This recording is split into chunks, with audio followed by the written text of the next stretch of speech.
मेरा जन्म एक ब्राह्मण के घर में हुआ था, मैं ब्राह्मण के घर में पैदा हुआ था, मैं ब्राह्मण। पर ब्राह्मण होने के बाद मैं अपना कर्म तो करता, पर कर्म करने के साथ में मैं अपने इष्ट पर, भगवान पर, ईश्वर पर भरोसा नहीं करता, केवल अपने परिवार का भरण पोषण करता, केवल।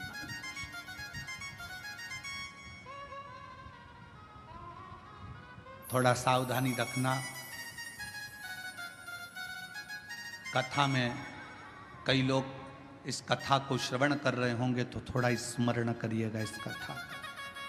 मैं ब्राह्मण कुल में जन्मा हूं, ब्राह्मण कुल में मेरा जन्म हुआ, पर मैं अपने कर्म पर ध्यान ना देते हुए परिवार के भरण पोषण के लिए कमाता तो था, परिवार के लिए लाता भी था, पर मैं भगवान पर भरोसा नहीं करता था, विश्वास नहीं था, मैं करता कर्म वही।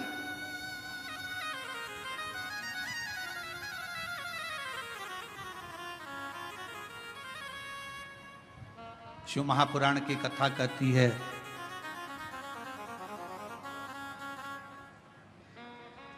वो कौन सा ब्राह्मण होता है जिस ब्राह्मण के जीवन में कभी दुख नहीं आता।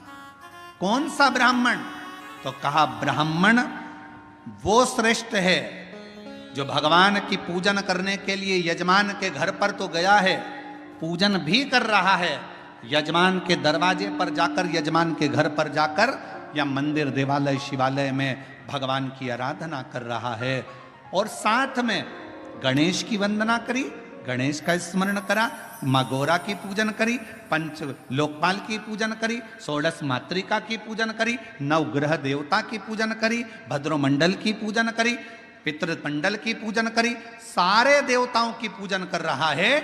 जजमान जितनी श्रद्धा, जजमान जितनी भक्ति उन मंडलों के प्रति रखता है, उससे 4 गुना ज्यादा विश्वास, भक्ति ब्राह्मण के अंदर उन देवताओं के प्रति होना चाहिए। तो वो देवता कभी कहीं धोखा नहीं खाता, वो ब्राह्मण बढ़ता चले जाता।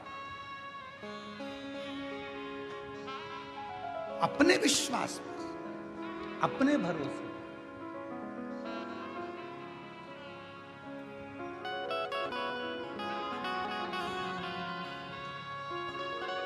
अभी एक वीडियो बीच में हमने कहा भी था, कथा में उसका वर्णन भी किया था कि एक लड़की लड़ रही थी किसी से, और लड़ते लड़ते उस छोटी सी लड़की ने, मैं डरती वरती नहीं हूं, मेरा भरोसा है मेरे महाकाल पर, मेरा भरोसा है मेरे महादेव पर, वो बच्ची कहती है। उसको देखकर ना जाने कितनी बच्चियों को विश्वास प्राप्त हो गया होगा कि उस लड़की ने ये शब्द, उस बच्ची ने ये शब्द कहा।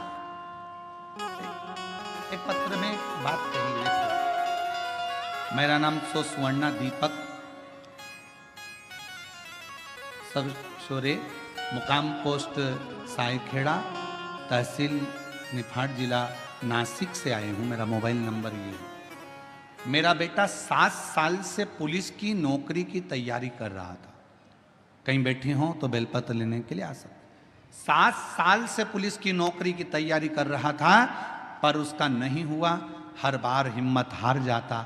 आखिरी में उससे कहा कि तू मेहनत 4 गुना कर, शिव पर विश्वास कर, 1 लोटा जल चढ़ाना प्रारंभ कर, शिव महापुराण की कथा सुन। मालेगांव नासिक की कथा मेरे बेटे ने जाकर सुनी और विश्वास के साथ गया। उसके मन में यह भरोसा आ गया कि मैंने पंडाल में बैठकर कथा सुनी है और मेहनत 4 गुना करूंगा तो मेरा बाबा मेरी नौकरी लगाएगा। और बाबा की कृपा से मेरे बेटे का 2024 में आषाढ़ के महीने में शिवरात्रि पार्थिव का पूजन भी किया, और शिव जी की कृपा से आज मेरे बेटे की पुलिस में नौकरी लग गई, जिसका मैं फोटो भी लगा रहा हूं, जिसका मैं फोटो भी लगा रहा हूं। क्या था सामने? एक विश्वास। क्या था सामने? एक भरोसा, एक दृढ़ता। मेरी जीजियों, मेरे जीजाओं, मेरी बेटियों, बेटाओं, मेरी माताओं, मेरे भाई, मेरे पिता तुल्य बुजुर्ग जन, आप सबसे एक निवेदन जरूर करूंगा कि शिव महापुराण की कथा में दुनिया के लोग चाहे तुमसे कितनी बार भी कह दें कि कथा में चलो, कथा में चलो, मत आना। कब तक? जब तक तुम्हारा दिल ना बोले। दिल बोले तो एक दिन भी मत रुकना, कथा में चलो। शायद दुनिया का एक महाराज होगा ये सीहोर वाला जो तुमको कथा में आने के लिए मना करता है। मत आना कथा में। कब तक? जब तक तुम्हारा दिल ना बोले। जिस दिन तुम्हारा दिल बोल जाए और तुम्हारे अंदर ये विश्वास आ जाए, मैं पंडाल में बैठकर कथा सुनूंगी और 3 महीने में मेरा ये काम होगा, तब आ जाना बाबा कर।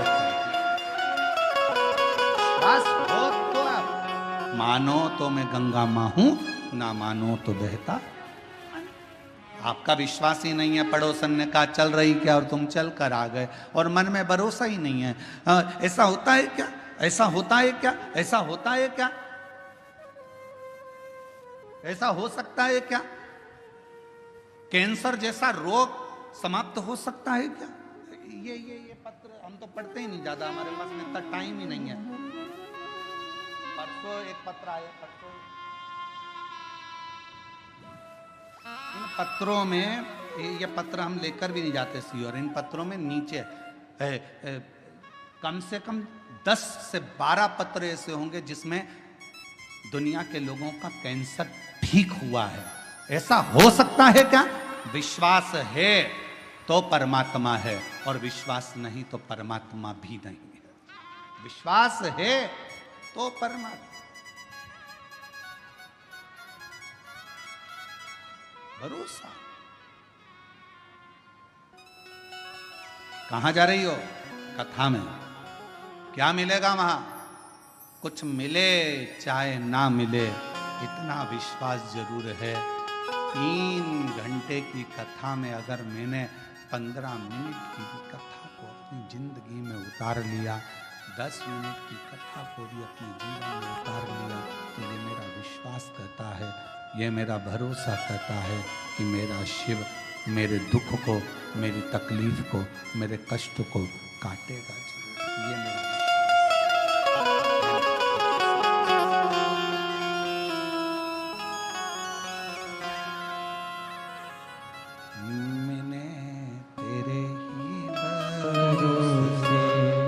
बाबा तेरे ही भरोसे हवा बिच उड़ती जावांगी।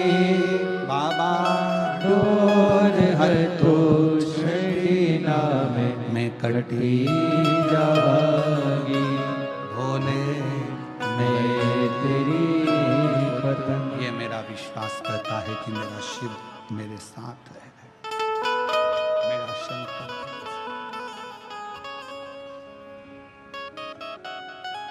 शंकुकर्ण की कथा कर। तुम कौन हो? मैं एक ब्राह्मण, पूर्व में ब्राह्मण थे, तो फिर ये पिशाच योनि में क्या कर रहे? ये भूत की योनि, ये पिशाच की योनि क्यों? किस लिए? कहा अपने परिवार का भरण पोषण करता था, पर अपने इष्ट पर भरोसा नहीं करता था, विश्वास नहीं था। भगवान भरोसा।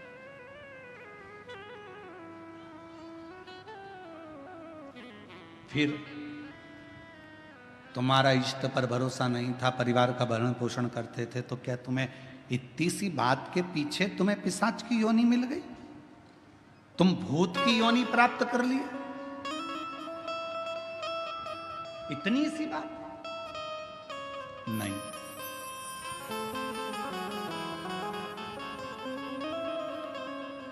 एक बार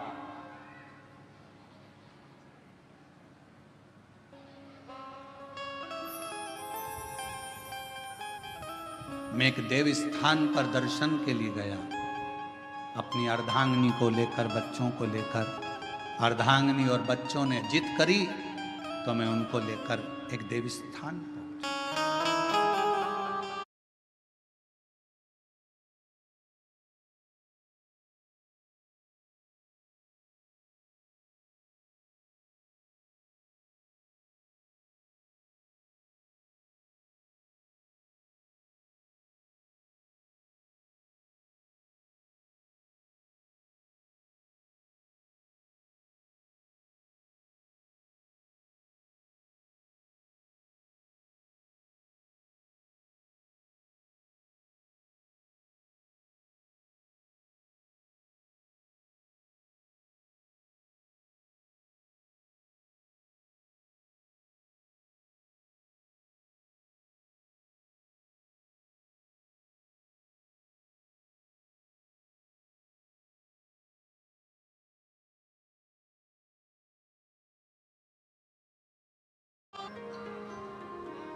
एक बेलपत्र दी गई थी।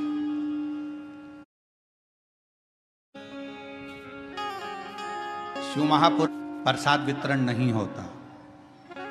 शिव महापुराण की कथा में आपको कोई गिफ्ट, कोई सामान यहां से नहीं दिया जाता। शिव महापुराण की कथा में अगर दी जाती है तो केवल एक बेलपत्र दी जाती है। क्यों? क्योंकि हमारा शास्त्र कहता है, पद्म पुराण कहती है, अग्नि पुराण कहती है, नर्मदा पुराण कहती है, देवी भागवत कहती है, स्वयं विष्णु पुराण कहती है, स्वयं वराह पुराण कहती है, वामन पुराण कहती है। एक बेलपत्र अगर किसी को दी जाती है तो 1.25 मन सोने के सिंहासन पर बैठे हुए शालिग्राम का दान करने के बराबर एक बेलपत्र का दान माना। एक बेलपत्र का दान 1.25 मन सोने के बराबर माना गया है।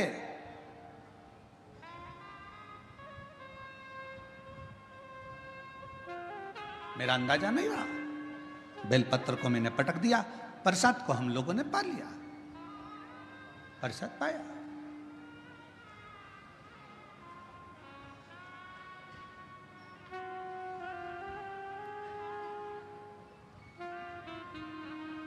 पैर को हमने बैठे बैठे अपने पांव से रोन दिया। समय निकला, मेरे प्राण छूट गए, मर कर गया। सामने यम की कैद पर चढ़ा। जिस समय मेरे प्राण छूटे, यम के दूत मुझे दिख रहे हैं और यमराज के दूत मुझे पकड़कर लेकर जाना चाहते थे। उन्होंने मेरे ऊपर रस्सा डाला, पकड़ने के लिए खींचना चाहा, पर उनके हाथों से रस्सा छूट गया। मैं समझ नहीं पाया ये कैसा नजारा है कि यम के दूतों से मैं पकड़ा नहीं पा रहा हूं, यम के दूत मुझे नहीं पकड़ पा रहे, यमदूत मुझे नहीं पकड़ पा रहे। ये कैसा नजारा? मैं जान मेरी बेजापुर की जीजियों जी जाऊं, वो ब्राह्मण कहता है मुझे समझ में नहीं आया, मेरे प्राणों को ऐसे ही जाना पड़ा, बिना बंधन के मैं जा रहा था, मेरे प्राण छूट चुके थे, मुझे लेकर यम की कैद में पहुंचे। तब यमराज तुरंत उसी समय पर यमराज ने चित्रगुप्त महाराज को बुलाया और चित्रगुप्त महाराज को बुलाकर कहा, महाराज जी बताओ, इसकी लेखनी देखो, इसका कर्म देखो और लेखनी देखकर बताओ कि आखिर ना इसे यम हाथ लगा पा रहा है, ना इसे यमदूत हाथ लगा पा रहे हैं। आखिर चित्रगुप्त महाराज जरा देखकर बताओ कि इसको ना यम छू पा रहे हैं, इसको ना यम के दूत छू पा रहे हैं, आखिर ऐसा क्यों हो रहा है? तब चित्रगुप्त महाराज ने कहा, इसने जिंदगी में भले ब्राह्मण के घर में जन्म लिया पर कोई अच्छा कर्म नहीं करा, परिवार के पत्नी और बच्चों में ही रमा रहा, कभी ईश्वर का स्मरण नहीं कर पाया, कभी कोई दान, कोई पुण्य नहीं कर पाया।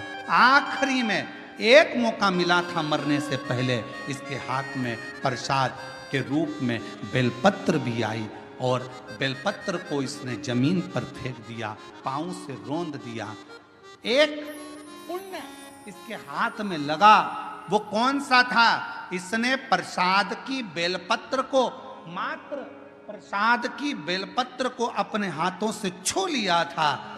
केवल प्रसाद की बेलपत्र को छुआ था और प्रसाद की बेलपत्र को छुआ, इसलिए इसको यमदूत नहीं छू पाए, इसको यमराज नहीं छू पाए, इसको स्वतः ही जान। चित्रगुप्त महाराज कहते हैं, महाराज इसने बेलपत्र का स्पर्श किया, बेलपत्र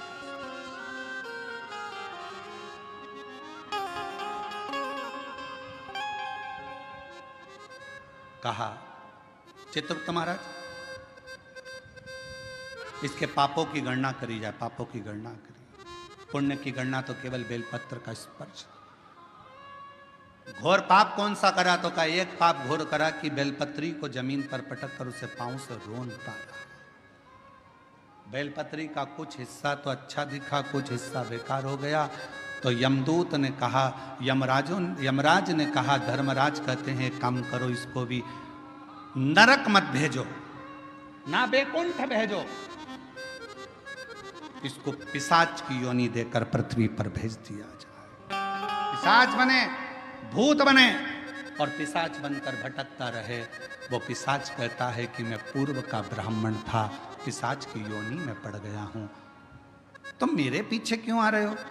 बस मेरे ऊपर कोई ऐसी कृपा कर दो, ऐसी कृपा कर दो कि मेरी मुक्ति हो जाए। एक बेलपत्र का, शिव महापुराण की कथा कहती है, भगवान शंकर की कथा कहती है, हजारों अश्वमेध यज्ञ का फल यदि प्राप्त करना है तो जिंदगी में एक बार एक बेलपत्र का पौधा जरूर कहीं पर लगाओ, 1000 अश्वमेध यज्ञ का फल मिलेगा। सर्वतोमुखी यज्ञ का फल प्राप्त करना है तो कहीं पर बेलपत्र का वृक्ष लगा हो तो वहां रोज 1 लोटा जल चढ़ाना प्रारंभ करो, सर्वतोमुखी यज्ञ का फल प्राप्त हो। और यदि सर्वतोमुखी यज्ञ का फल प्राप्त, 1 लोटा जल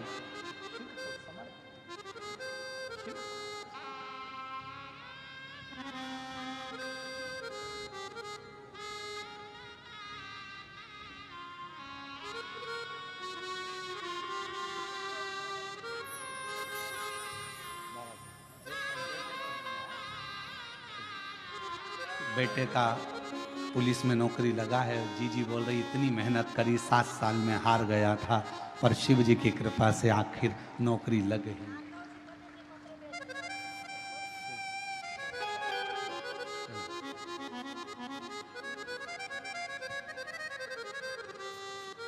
अश्वमेध यज्ञ का फल चाहिए, 1000 अश्वमेध यज्ञ का फल प्राप्त होता है एक बेलपत्र का वृक्ष लगाने पर।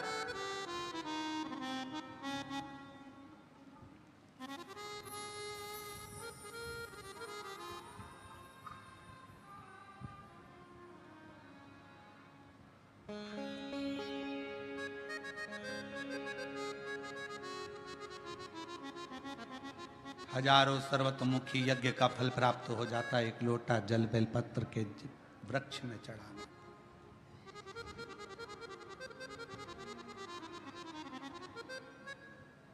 और शिव पुराण की कथा कहती है, हजारों विष्णु यज्ञ, सोम यज्ञ, हजारों रुद्र यज्ञ, हजारों देवी यज्ञ, हजारों सिद्धि यज्ञ, सारे यज्ञों का अगर पुण्य फल प्राप्त करना है तो 3 वृक्ष ऐसे हैं जिन वृक्ष की त्रिवेणी में अगर एक बार भी अगर मौका लग जाए इन 3 वृक्षों का स्मरण करने में, पहले नंबर का बेलपत्र का वृक्ष, दूसरे नंबर का पीपल का वृक्ष, तीसरे नंबर पर है महाराज भगवान देवाधिदेव महादेव की कृपा से शमी का वृक्ष। अगर कहीं योग से बन जाए, आप रास्ते से निकल कर आ रहे हो, कहीं पीपल का पेड़ मिल गया, जल चढ़ाया, बेलपत्र मिल गया, शमी पेड़ मिल गया, जल समर्पित कर दिया। जल समर्पित करते करते आप अगर कहीं 3 वृक्षों पर आ रहे हो तो हजारों हजारों सिद्ध यज्ञ के फल प्राप्त हो।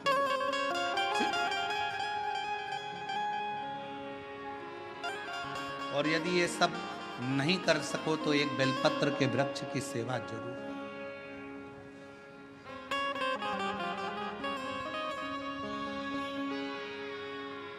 एक संकल्प लो, आप और हम सब मिलकर उसको पूरा करें। सावन के महीने में एक बेलपत्री का वृक्ष जरूर लगाएंगे। ये नियम आप और हम लेकर लगाओगे? जम के तो बोलो, पक्का? बकरी खाए वैसा तो नहीं है? नहीं ना? संभालोगे उसको, प्रयास करोगे ना? ऐसी जगह लगाना जहां तुम उसको देखते रहो, संभालते रहो, उसको बढ़ाते रहो। हमसे ये मत पूछना कि पेड़ कहाँ लगाएं, मंदिर में लगाएं, रोड पर लगाएं, किनारे पर लगाएं, शमशान में लगाएं कि कहाँ लगाएं। जहां तुम्हारा दिल कर जाए वहां पेड़ लगाना, पर तुम्हारी निगाह में रखना उसको कि वो बड़ा हो जाए, छाया दे, दुनिया का भरण पोषण करे, दुनिया के ऊपर कृपा की छाया लगाओ।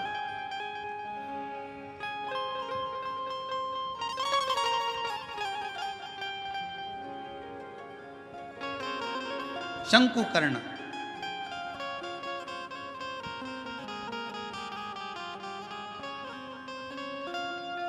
निर्माल्य विसर्जन करते थे प्रणाम कर कर। उन पे शिव की कृपा थी, इसलिए उन्होंने पिशाच को देख लिया।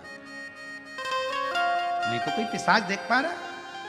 भूत को कौन देखे, पिशाच को कौन देखे? कहा निर्माल्य विसर्जन करने वाले के अंदर एक अलग से बल उत्पन्न हो जाता है, जो जिस पर दृष्टि दे दे तो उसका कल्याण कर देता है। विसर्जन करने वाले पर इतना बल उत्पन्न हो जाता है कि किसी पर दृष्टि दे उसका उद्धार कर।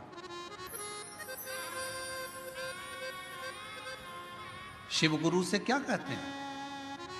जब हम शंकर की आराधना करने वाले, शिव की उपासना करने वाले किसी गुरु के पास जाते हैं तो गुरु जी के पास जाकर हम ये नहीं कहते कि हमारे सिर पर हाथ रख दो। शिव की आराधना करने वाले, शंकर की उपासना करने वाले गुरु से हम ये नहीं कहते कि मेरा कल्याण कर दो। शंकर की आराधना करने वाले शिव गुरु से हम एक बात कहते हैं, गुरु जी बस एक काम करो, हमको एक बार देख तो लो, क्योंकि गुरु की दृष्टि ही मिल गई तो उससे हमारा कल्याण निश्चित है। देखो तो